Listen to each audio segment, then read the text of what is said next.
Sebelum saya terangkan teks persisnya, itu ada sekian problem dalam memahami Quran, terutama kalau lewat terjemah. Problem itu bisa gawat betul, bukan gawat-gawatan tapi gawat betul. Misalnya ada ayat begini dan terjemahnya pasti begini. Fa'aina ma tuwallu fasamma wajhullah. Kamu menghadap mana saja, di arah manapun, di sana ada ridhonya. Itu kalau hanya pakai terjemah, tentu menjadikan kita sholat bisa menghadap ke timur, ke barat, ke utara, dan ke apa? Selatan. Saya cerita sedikit tentang asbabun nuzul. Memang tema sekarang tentang asbabun nuzul. Dulu Rasulullah SAW ketika di Mekah itu sholat menghadap Ka'bah. Tapi setelah pindah di Madinah, di mana Madinah itu ada komunitas Yahudi dan Nasrani, Rasulullah itu menghadap ke Baitul Maqdis. Kira-kira 16 bulan.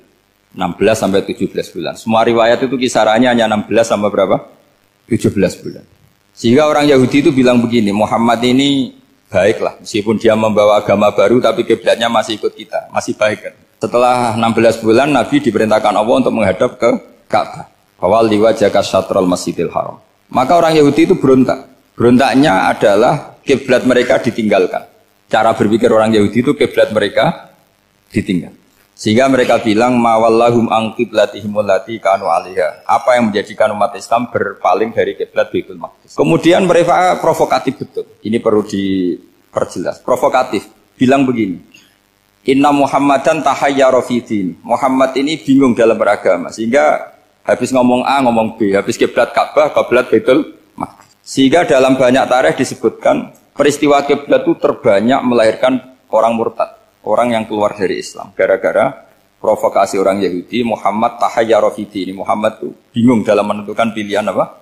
Beragama. Kemudian walhasil singkat cerita akhirnya Nabi itu madhep Ka'bah. Apa yang terjadi mukjizat itu adalah bahwa agama ini agama yang mewakili semua agama sebelumnya yang masih orisinil. Yaitu Nabi akhirnya berargumentasi Ka'bah adalah kiblat yang asli, yang lebih tua. Terus mereka tanya, buktinya apa? Dijawab oleh Quran, fihi ayatum bayyinatum maqamu apa? Ibrahim. Ka'bah bukti tertua adalah di situ ada makam Ibrahim. Makam itu jejak kaki. Ya kalau bahasa Indonesia makam itu kuburan. Kalau dalam bahasa Arab makam itu jejak apa? Jejak kaki. Sehingga diketahui oleh sejarah dibuktikan di situ ada jejak kaki siapa? Nabi Ibrahim. Sementara nisbatnya Baitul Maqdis itu adalah kepada Nabi Musa dan Nabi Harun. Yang ini adalah turunan dari Nabi siapa? Ibrahim. Hikmahnya apa? Begini. Sebagai bukti bahwa Baitul Maqdis pernah menjadi poros Islam atau poros Tauhid, maka Nabi Muhammad pernah disuruh menghadap ke Baitul Maqdis.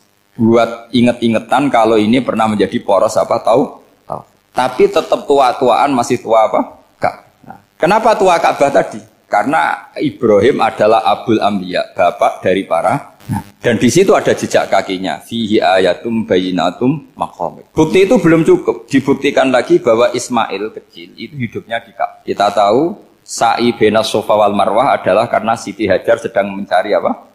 Jadi ada bukti sekian, bukti empirik bahwa Ibrahim itu kiblatnya itu Ka'bah, bukan Baitul. Sehingga ada kata-kata fihi ayatum bayyinatum maqamu Ibrahim. Nah, tanpa ngerti asbabun nuzul, kamu akan mengartikan fa'ina ma tuwallu fasamma wajhullah itu salah. Karena di situ kamu menghadap mana saja, maka di situ ada ridhonya Allah.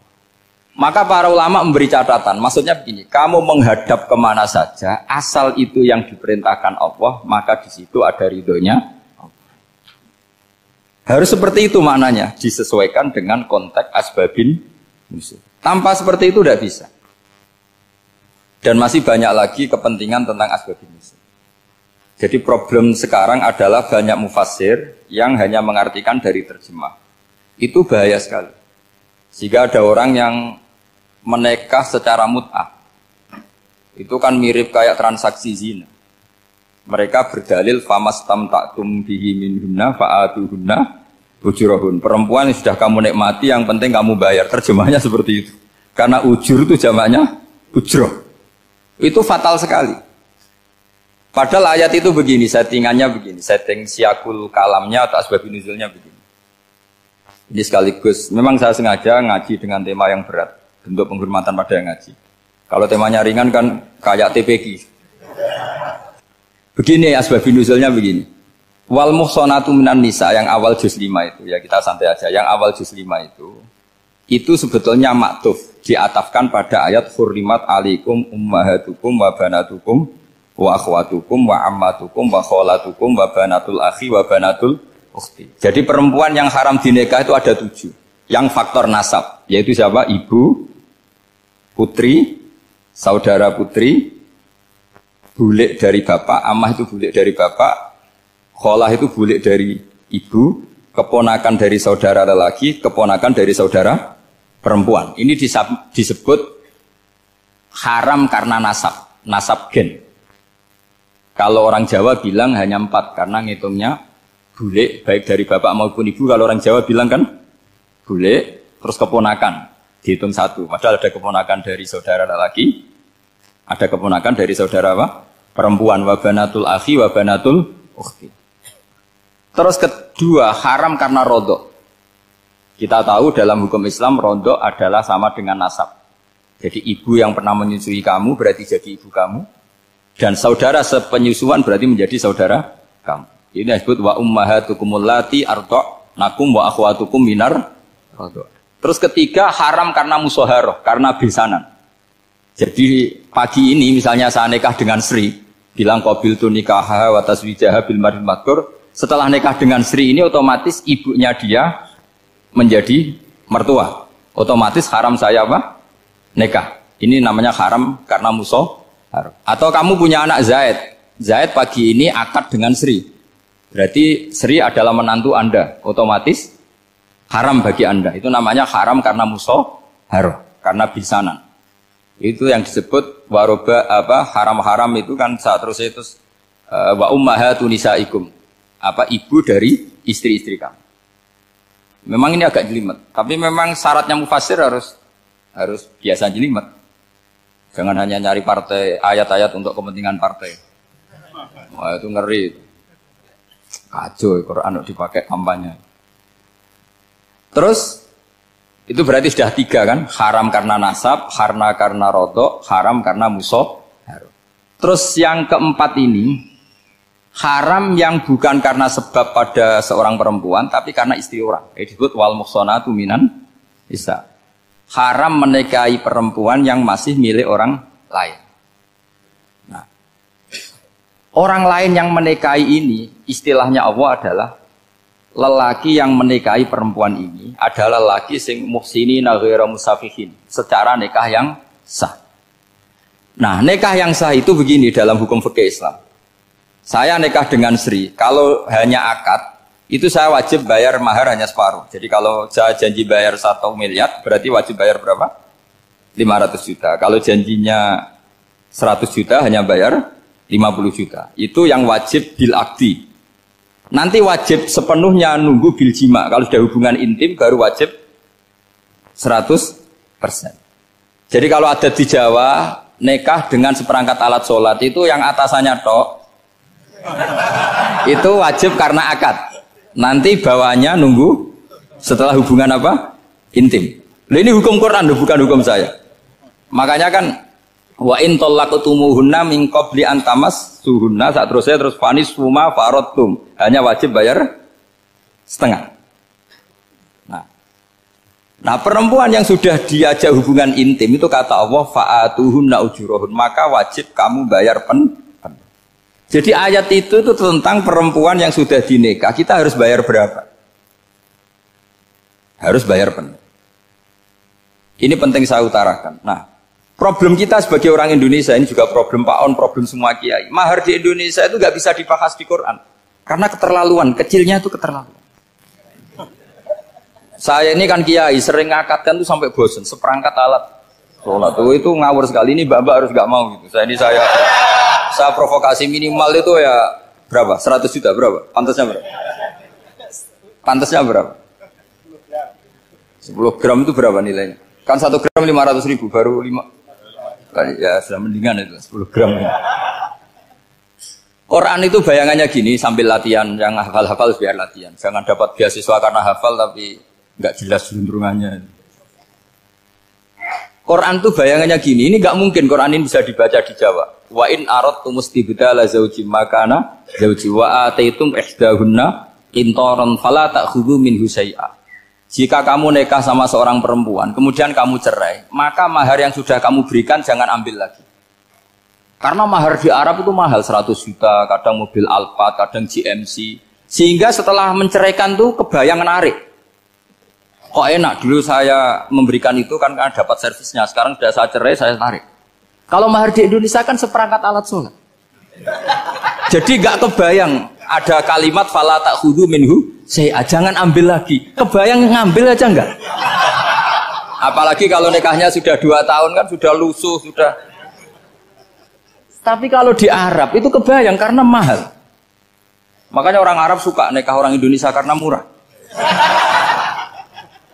Jadi bahasa kintoron tuh harta yang enggak ternilai. Wa ataitum ihdahunna kintoron. Kok yang enggak ternilai? Mahal betul. Itu pernah saya hitung, ada yang mahar itu 400 juta, ya sekira segitu. Nah makanya setelah dicerai, Allah memperingatkan setelah kamu kasihkan, ya jangan minta lagi. Kenapa kepikiran minta? Karena jumlahnya besar. Kalau di Indonesia kepikiran nggak minta, nggak kepikiran, saking kecilnya. Seperangkat alat sholat, kadang 1 juta. 1 juta itu setelah hubungan intim, sebelumnya yang wajib hanya 500. Itu kan nggak kebayang. Makanya susah ngartikan Quran di Indonesia, kadang susah karena kadang terlalu. Itu pernah Sayyidina Umar radhiyallahu anhu pernah bilang begini, wahai para perempuan, mahar itu jangan mahal-mahal, kasihan para lelaki. Itu ada perempuan alimah ya, orangnya alim betul, meskipun nggak pernah sekolah di UI, tapi alim itu. Itu usul langsung gini, ya Amirul Mukminin, laisa dzalika laka ya Amirul Mukminin. Waqad qala ta'ala wa ataitum ihdahunna qintaran. Kamu hanya seorang Amirul Mukminin, tidak berhak bikin aturan pembatasan mahar. Allah saja tidak batasi. Kenapa kamu batasi?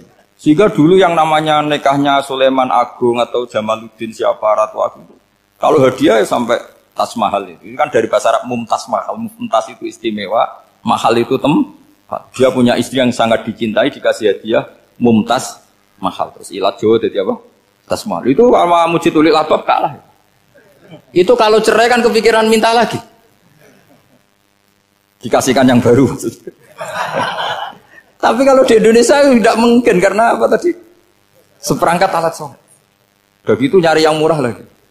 Yang bagus kitanya, bungkusnya yang bagus. Nah, maka nggak mungkin kita maknani Quran tanpa mengenal yang bernama asbabin. Karena makna ayat itu bisa kacau kalau kita tidak tahu asbabin. Yaitu kayak tadi makna fa'ina ma tuwallu fasamma wajhu. Itu maknanya kan kamu menghadap mana saja, boleh saja di sana ada ridhonya Allah.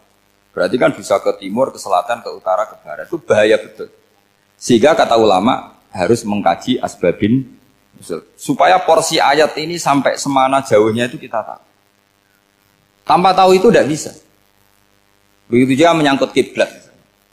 Sekarang saya tanya, kemarin kan ramai dulu di Kemenak, kiblat semuanya diukur dengan GPS, terus beberapa masjid dikomentari salah. Karena diukur pakai apa? GPS. Kalau dalam bahasa falak disebut yaumarosdil kiblat. Memang bisa diilmun. Tapi pertanyaannya begini, dari awal Allah ngendikan fawalli wajhaka syatral masjidil haram. Kamu yang penting sholat itu menghadap masjid. Masjid itu ya bangunan. Sehingga kata Ibnu Abbas yang diriwayatkan banyak ulama mengatakan al-Ka'bah kiblatun li ahlil masjid wal masjid kiblatun li ahlil haram wal haram kiblatun li ahlil masyriq wal maghrib. Jadi kalau orang di dalam masjid, kiblatnya harus Ka'bah. Di luar masjid, kiblatnya asal bangunan Masjid Haram. Tapi di luar sini, kayak di Indonesia, boleh semua tanah. Kenapa begitu? Kata Ibnu Abbas, karena Quran turun bilisanin Arabiyyin mubin. Jadi kalau orang Jogja, kalau mau ke Jakarta, arahnya kemana? Barat. Itu sebetulnya ketika Anda ke barat itu persis Jakarta, apa bisa saja pasnya itu Pangandaran. Tapi orang itu akan bilang kalau ke barat ya ke Jakarta. Meskipun presisi Anda tepatnya di Pangandaran. Nah kiblat seperti itu, asal orang menghadap ke barat itu orang sudah bilang ke kiblat. Gak usah sedetail misalnya harus pas Ka'bah. Saya pernah debat sama tim ahli Kemenak. Gak bisa Gus, sekarang ada GPS harus tepat Ka'bah. Terus saya bilang gini, kalau teori Anda benar, berarti semua masjid luasnya maksimal 16 meter. Ka'bah itu luasnya hanya 16 meter. Berarti Masjid Ulil Albab yang pojok sana sama pojok sana, kira-kira itu ya sudah tidak kena Ka'bah. Kalau harus tepat, Ka'bah itu kan diameternya hanya 16 sampai 18 kalau nggak salah. Berarti semua masjid kalau ingin tepat Ka'bah harus pas 16. Kalau terlalu luas pilihannya harus cekung. Kan jadi aneh. Makanya saya itu sering Pak, dulu saya ini biasa debat fikih. Kalau di tradisi pesantren namanya basul masail. Saya punya teman yang paling kurang ajar, yang paling saya kenang dalam sepanjang sejarah. Dulu itu kalau debat fikih itu ya seru. Kalau aturan fikih kan gini, soft paling baik itu kan soft pertama. Baru kedua, baru ketiga. Yang paling keren kan soft awal, soft. Terus teman saya bilang gini Pak, ya kalau gitu gini aja Gus, desain masjid itu memanjang utara selatan. Biar semuanya soft awal. Gara-gara didesain begini kan ada soft 2, soft 3. Apa susahnya? Kita bikin mulai awal supaya masjid itu memanjang utara apa? Selatan. Supaya semuanya soft awal. Ya kalau ada hukum ya diimplementasikan dalam desain bangunan katanya. Itu kan kacau. Terus akhirnya saya jawab, lalu setelah begitu yang paling afdol siapa? Yang dekat imam. Ya sudah, bikin cekung saja kalau gitu.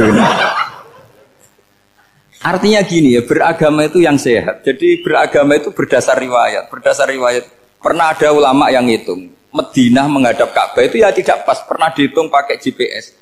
Kiblat Madinah ke Ka'bah itu ya tidak pas. Tidak seperti yang pernah dianjurkan Kemenak. Karena apa? Agama ini ngikuti bilisanin Arabiyim mungkin. Seperti jenengan gini. Semua ini istilahnya apa? Menghadap Gus Bah. Padahal ada yang agak sana, agak sana. Semuanya ngaji sama siapa Gus Bah? Ya sudah. Istilahnya bertatap muka. Memangnya kita benturan. Ini bahasa. Jadi seperti ini semua namanya apa? Berhadap. Padahal ada yang agak samping, agak samping. Ka'bah juga gitu. Sebenarnya tidak se-ekstrim yang dibayangkan orang-orang. Cuma kalau bisa tepat, ya kita harus tepat. Tapi tetap saja tidak perlu 16 apa? Meter. Nah, fa'aina ma tuwallu fatamma wajhullah itu artinya menghadap. Menghadap itu menghadap arah. Makanya Allah tidak dawuh fawalli wajhaka nahwal Ka'bah, tapi fawalli wajhaka syatrul Masjidil Haram. Jadi ini penting saya utarakan supaya kita familiar dengan istilah-istilah Quran. Istilah Quran itu gampang sebenarnya. Kalau kita kaji itu gampang. Problem kita tidak pernah mengkaji, jadi semuanya asing. Kalau kita mengkaji itu gampang sekali. Saya punya sekian cerita betapa pentingnya mengkaji Quran. Harun ar-Rasyid itu dinasti Bani Abbasiyah. Itu pinter sekali. Ada seorang ustadz yang agak ekstrim. Itu datang ke Harun ar-Rasyid. Ya Amirul Mukminin, inni nasihun laka famusaddidun alaika. Fala tajidanna alayya fi nafsika syai'an. Saya mau nasihati kamu, tapi saya mohon jangan masukkan hati. Karena nasihat ini penting. Tapi saya akan keras, vulgar.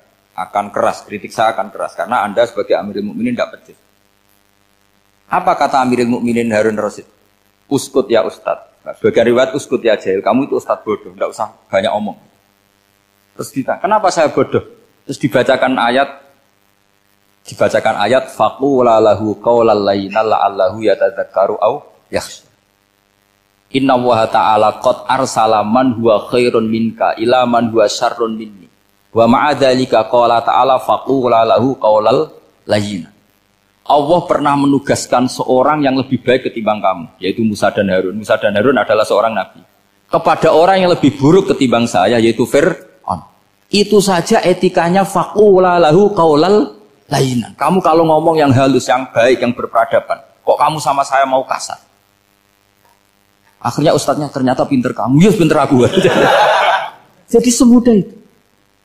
Allah itu menugaskan orang yang lebih baik ketimbang kamu, yaitu Nabi Musa. Kepada orang yang lebih buruk ketimbang saya, yaitu Fir'aun. Itu saja ada etikanya.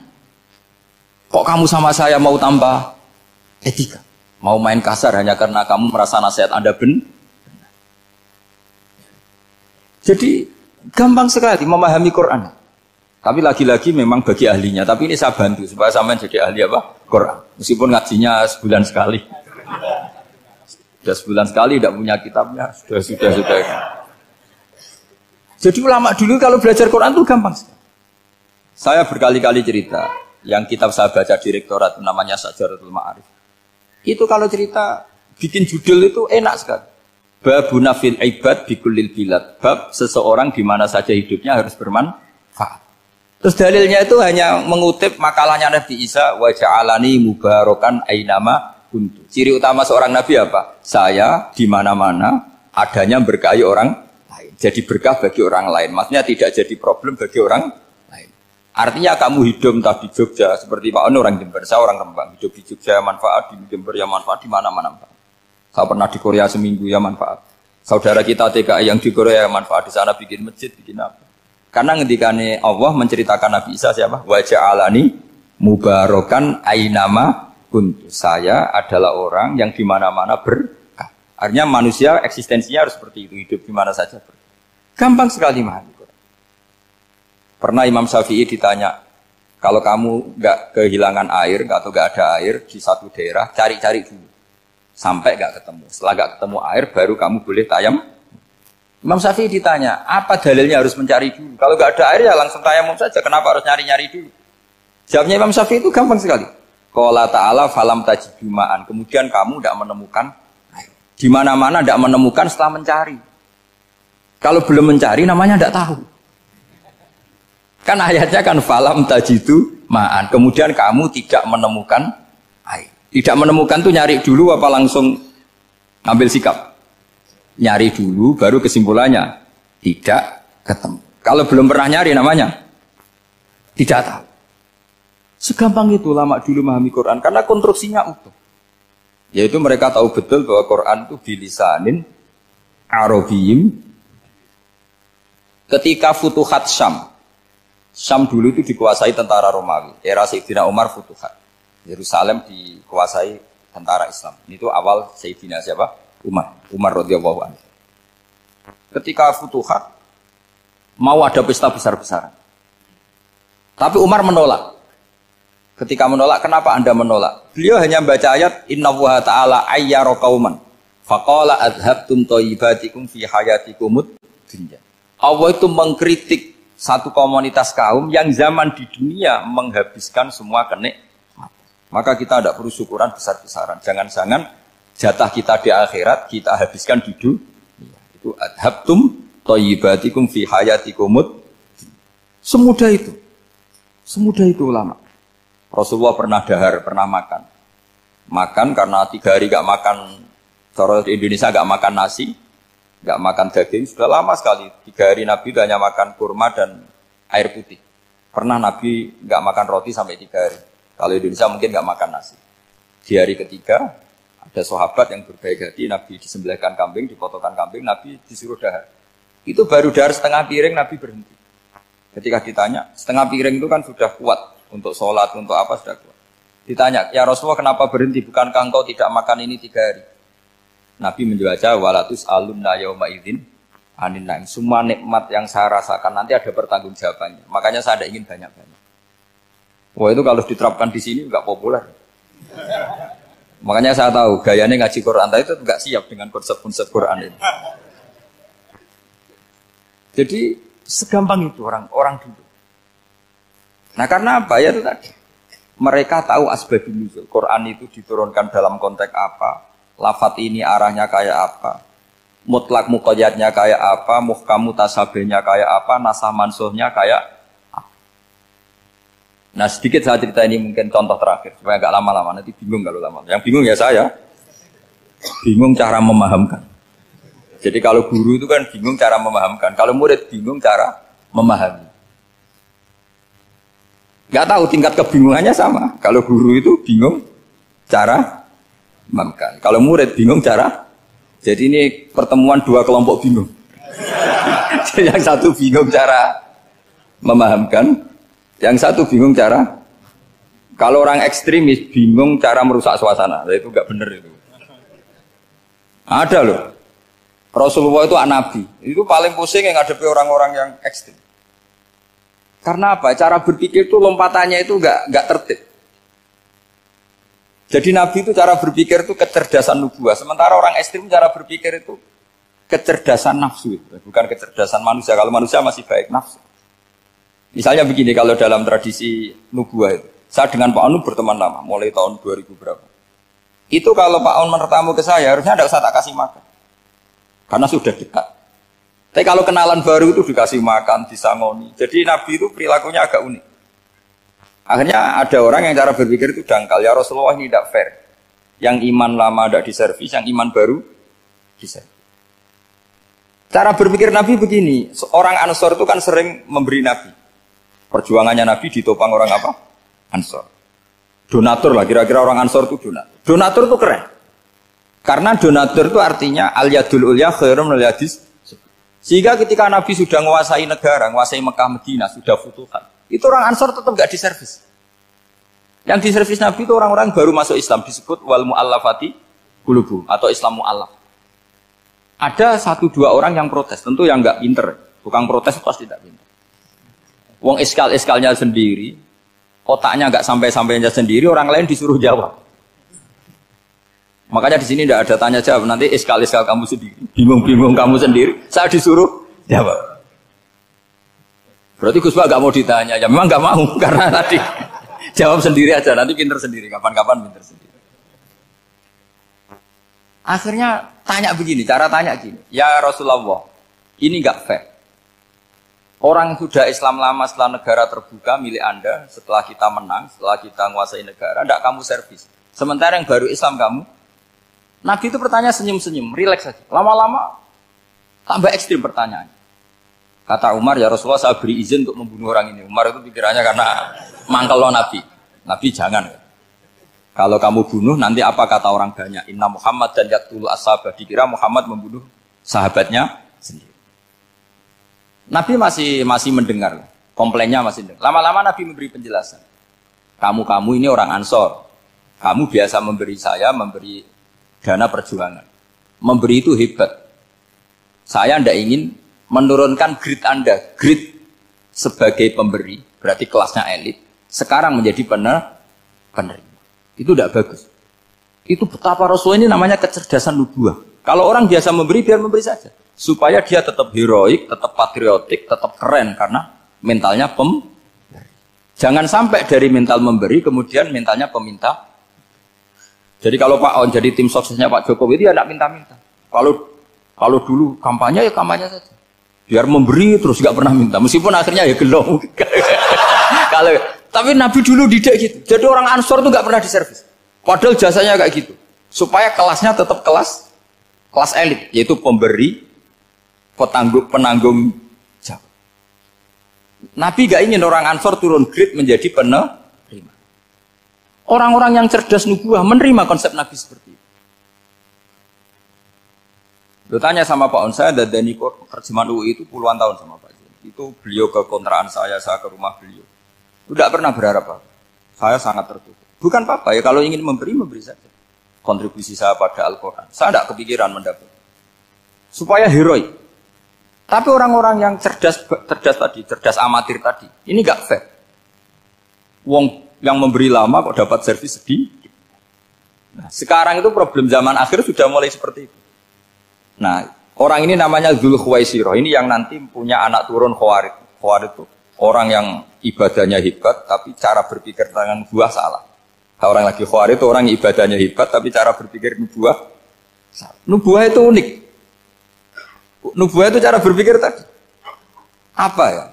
Melihat sesuatu yang benar biar benar terus itu. Yaitu tadi, mental memberi itu ya biar memberi terus, tidak usah di-share. Maka ketika Abu Bakar jadi khalifatul Rasulullah, itu ada sistem kepegawaian.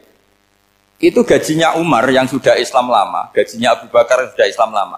Itu sama Abu Sufyan sama, padahal Islamnya Abu Sufyan baru setelah Fathu Mekah, kira-kira baru setahun. Terus diprotes sama orang-orang, ini Islam lama kok gajinya sama Islam yang baru setahun kok sama. Kata Abu Bakar, Fadha'iluhum indallah. Mereka punya kelebihan Islam lama itu indallah. Nanti balasannya biar surga. Kalau di dunia sesuai profesinya. Artinya profesi kalau penjaga kantor ya berapa, kalau dosen berapa, pokoknya ya sudah. Dan itu diterima oleh sahabat. Semuanya nerima konsep itu. Era Umar agak dibalik. Abu Sufyan kira-kira gajinya 1 juta, yang lainnya yang menangi Nabi mulai awal gajinya 10 juta. Ditanya, ya Umar, kenapa ini jadi rubah seperti kebijakan Abu Bakar, tidak seperti Abu Bakar? Jawabnya Umar lucu. Fa wa la usawwi baina man qatala Rasulullah wa baina man qatala ma'a Rasulillah. Demi Allah saya tidak akan pernah menyamakan orang yang dulu merangi Rasulullah yaitu Abu Sufyan dengan orang sing selawase dari Rasulullah yaitu Sayyidina Ali dan sebagainya. Ini penting. Artinya ketika gajinya orang saya seperti Ali radhiyallahu anhu itu tinggi itu bukan karena lamanya Islam, tapi karena lamanya iman. Jadi mulai dulu ijtihad itu ada dan dulu dia biasa saja. Karena tadi ada kecerdasan nubuwah. Saya ulang lagi, ada kecerdasan apa? Sekarang itu kecerdasan tomak atau kecerdasan nafsu. Itu kalau sampai ngaji kitab tasawuf, itu bab bakhil itu tidak ada. Menurut kitab tasawuf, medit itu tidak ada, kikir itu tidak ada. Yang ada itu tomak. Tomak itu berharap dikasih orang lain. Sampai pernah enggak bilang kalau artis-artis di Jakarta kikir? Tidak pernah kan? Karena kamu tidak pernah ingin diberi. Tapi kalau kamu punya pacar karena kenal tidak pernah ditraktir, oh pacar saya kikir. Karena kamu ingin diberi. Pernah enggak kamu hukumi orang lain kikir yang enggak kenal? Padahal tidak pernah memberi kamu. Apa kak? Karena kamu tidak pernah ini. Coba sekarang kamu saya tanya, ini latihan cerdas. Definisi kikir itu apa tuh Pak? Enggak pernah memberi kamu kan? Artis-artis Jakarta, tokoh-tokoh nasional pernah enggak memberi kamu? Enggak kan? Tapi enggak pernah kamu vonis kikir. Karena kamu enggak pernah tomak. Tapi pacar kamu, kok amin ditraktir terus? Atau istri kamu, atau mertua kamu, kok enggak ngasih warisan, kamu bilang kikir enggak? Sebabnya kikir betul apa karena kamu tomak, berharap? Tomak. Maka di kitab tasawuf itu enggak ada bab kikir, yang ada bab tomak. Karena asal usul menvonis orang kikir itu karena tamak. Maka jangan banyak kenal orang, nanti banyak hukum kamu. Sombong juga gitu, di tasawuf itu enggak ada bab sombong. Karena orang hukumi orang lain sombong itu karena kamu ingin dihormati. Ada orang enggak kenal, terus lewat saja enggak tanya kamu bilang sombong enggak? Enggak kan? Tapi kalau kenal, oh sombong betul, kenal enggak tanya kan gitu. Jadi tasawuf itu sisi unik dari khazanah Islam. Makanya di tasawuf itu enggak ada kritik terhadap kikir. Ya tentu kikir itu buruk, pasti ya kikir itu buruk. Tapi enggak perlu dikritik. Jangan-jangan yang salah kamu. Mau kenal Pak On di PPAI terus ingin jadi sekretarisnya. Terus ingin kenal Pak Jokowi ingin jadi menterinya. Nanti kenal rektor ingin jadi pegawainya. Ketika enggak diturutin bilang Pak Rektor kikir. Tapi orang lain ya Kak pernah berharap. Mungkin enggak menvonis Pak Rektor atau Pak On ini kikir. Enggak kan? Berarti vonis kikir itu status orang itu apa enggak kesampaian niat kamu? Memang agak jelimet yang mutasawuf itu. Tapi itu unik. Itu bagian dari khazanah apa? Islam. Makanya Rasulullah itu sering isti'adah minta perlindungan wa min toma'in fi ghairi matma'in. Ya Allah saya tidak ingin berkeinginan yang tidak layak. Karena semua dunia ini dimulai dari keinginan. Coba kamu protes negara itu karena apa? Ingin makmur sejahtera tanpa kerja sehingga nyalakan menteri keuangan, menteri ini itu. Makanya kalau guyonannya ulama tasawuf begini, tak beri bocoran. Guyonannya orang tasawuf. Begini guyonannya.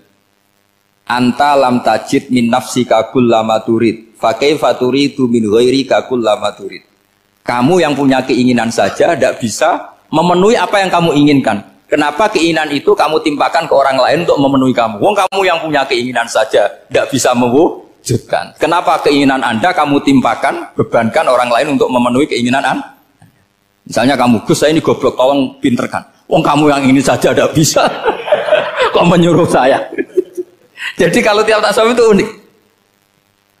Seperti kamu mencintai istri tulen itu ingin kan dicintai istri tulen. Kamu sendiri kan nggak bisa cinta tulen, masih pelengahan sana sini.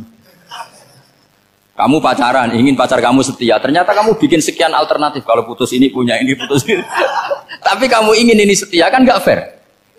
Makanya guyonanya orang tasawuf itu anta lam tajid min nafsika kullama turid fa kaifa turidu min ghairika kullama turid. Gampang tuh apalane pokoknya ratrit gitu aja gampang. Jadi kamu yang punya keinginan saja tidak bisa memenuhi.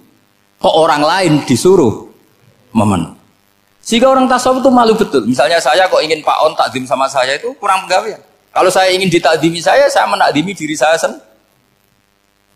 Makanya berbahagialah orang yang ngilu terus saya ganteng sendiri ya Allah. Saya kaya sendiri. Menunggu orang lain bilang kamu kaya itu repot. Menunggu orang lain bilang kamu hebat itu, ya sudah bilang aja ya Allah saya hebat, ya Allah saya ganteng, ya Allah saya cantik. Daripada menunggu orang lain bilang apa? Cantik. Jadi ilmu tasawuf itu unik. Jadi kalau fikih itu yang dikritik itu kikir. Kalau tasawuf enggak toma. Karena orang yang kamu vonis kikir itu jangan-jangan tidak kikir tapi mementingkan yang lebih penting. Misalnya ada teman yang tidak pernah naktir kamu, ternyata punya ibu sakit, uangnya dianggarkan untuk ibunya yang sakit, atau anaknya sekolah, atau keluarganya masih butuh biaya, ya, sehingga sama teman dia kikir. Hakikatnya kikir apa mementingkan yang penting? Tapi kamu karena nggak pernah ditraktir menvonis kikir. Nah, ini pelajaran. Jadi makanya yang dianteni ilmu tasawuf itu toma, tamak tadi kalau dalam bahasa Indonesia, bukan kikir. Karena vonis kikir itu akan disematkan orang yang tidak kesampaian hajatnya. Makanya bapak saya itu, keluarga kiai itu ajarannya itu. Yang penting jangan berharap dari orang lain. Ini Pak On saksinya, saya dulu benahin terjemah itu nggak pernah ini diperlakukan seperti ini. Yang ngaji aja. Karena pikirannya keluarga kiai itu sederhana. Kalau ngamal ya ngamal saja. Ngamal itu heroik. Makanya buyut-buyut kita semua ini kan pahlawan semua. Membela negara Indonesia jadi merdeka. Ya nggak pernah kebayang jadi presiden, menteri. Tapi sekarang nggak, ngamal sedikit saja harus jadi menteri. Jadi ini bahaya kalau dalam kelangsungan bernegara. Karena orang biasa transaksional. Awal negara ini dibangun berdasar heroik, bukan berdasar apa? Transaksional. Tapi sekarang orang akan membiasakan itu. Apa-apa itu transaksional. Ini tidak bagus untuk kelangsungan bernegara. Apalagi kelangsungan beragama. Sehingga seperti saya ini masih punya desa-desa binaan di Sragen, di pedalaman Papua sekalipun. Saya punya santri banyak di Papua. Itu kalau cerita itu unik-unik. Itu mau Jumatan, itu nggak ada orang 40. Sudah datang setengah 12. Itu datangnya 3 jam. Di situ mau ketemu santri 3. Semua, karena ya akhirnya mereka tanya gini, Pak. Pertanyaannya itu lucu. Gus, boleh nggak Jumatan orang 3? Secara fikih Syafi'i kan harus orang 4. Boleh. Kemudian mereka tak bilang buat sholat duhur saja. Mereka nggak mau. Wong Jumat kok duhur. Harinya kan Jumat, masa sholatnya? Sehingga kita yang jadi kiai akhirnya nyari fikul madzhabil arba. Nyari fikih madzhab 4. Ternyata Imam Malik membolehkan orang 6. Ada yang bilang 12. Yang penting keceluk jamun. Jamun itu kelompok. Kalau 3 kan belum keceluk apa? Belum disebut apa? Kelompok. Ini penting saya utarakan supaya kita berjuang itu bukan karena service seperti ini kayak di Ulil Albab, masjidnya keren, kampus swasta tertua, terus termasuk nomor 1-2 di Indonesia. Oke, kita syukur dengan kebesaran UI. Tapi yang namanya dakwah itu menjadikan orang tidak tahu menjadi tahu, termasuk kepada desa-desa tertinggi. Sama. Yang namanya menteri itu pembantu presiden untuk memenuhi kebutuhan rakyat banyak. Sekarang misalnya menteri pertaniannya itu hebat, cerdas, tapi petani nggak mau nandur padi, mau apa itu? Coba yang membantu ketahanan pangan itu para petani mau nanam padi apa karena menteri pertanian? Karena petani mau nanam. Ya sudah GR saja, kita pembantu presiden semua. Karena ikut menyumbangkan ketahanan pangan. Tapi kamu kan nggak digaji, kita keren, ngamal tambah harap gaji. Ini penting supaya Anda itu nggak hati kecil gitu. Ikut menyumbang negara tanpa ingin dapat gaji. Keren nggak? Nah, itu nubuah. Apa? Nubuah. Orang Ansor itu seperti itu. Sehingga ketika Rasulullah wafat dan ada kompetisi kepemimpinan, itu orang Ansor gak ikut. Sudah kita makmum saja, silahkan dibagi di saking baiknya orang Ansor.